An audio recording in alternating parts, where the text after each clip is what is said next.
title contenders. They were difficult games, but he's going to...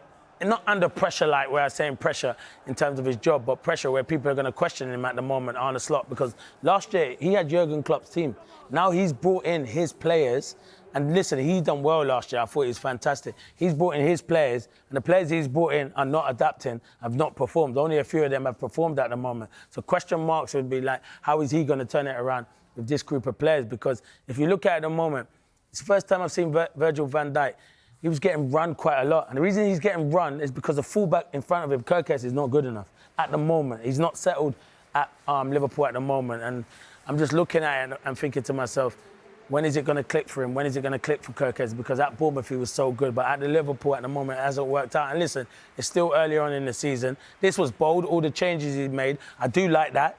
He went for it. And then when you get the equaliser, and Gary Neville made a great point, he said, there is another goal in this game, and he thinks Man United could score. And literally within 2-3 minutes, they did go and score because the game was open like that for Liverpool. So, I mean, yeah, it's so open, and Man United capitalised on it. So, yeah, there's a bit of pressure now on Arne Slot, and they got a big game in midweek in the Champions League, and they need to get back to winning ways.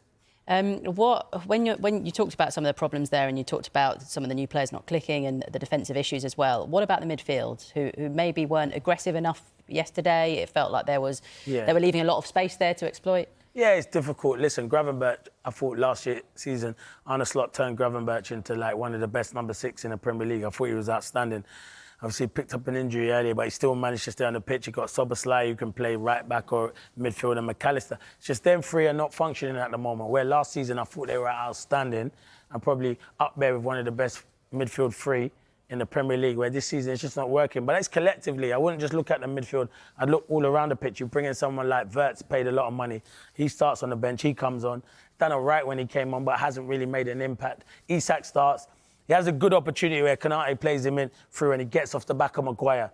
Isak at Newcastle scores that. Just at the moment, it's not clicking for Liverpool at the moment and with their new players. But you would never write Liverpool off, because once it does click, Wirtz and Isak, they will become a problem. But it might be too little, too late, because the way Arsenal are playing. OK, you've talked too much, so we don't have time for Manchester United, but we will get to that with you.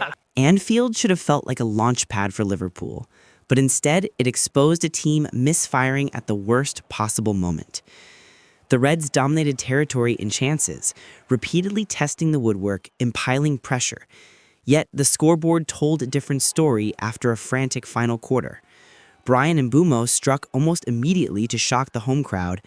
Cody Gakpo dragged Liverpool level with a smart finish in the 78th minute, but Harry Maguire's header from a Bruno Fernandes delivery restored United's lead and sealed a 2-1 defeat. The narrative wasn't one of lack of effort. Liverpool registered an avalanche of shots and sustained spells in the opposition half, but the clinical edge was missing. Gakpo's repeated strikes off the frame and a glaring close-range miss perfectly symbolized the side that created but could not convert.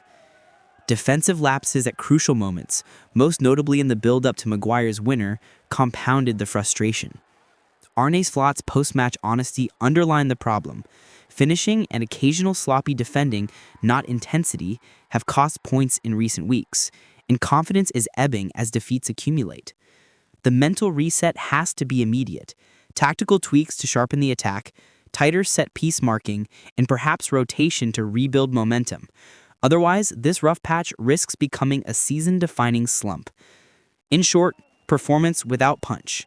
Liverpool created the headlines and the stats, but left Anfield with the shame of another defeat and the pressing question of how quickly they can turn dominance into decisive results.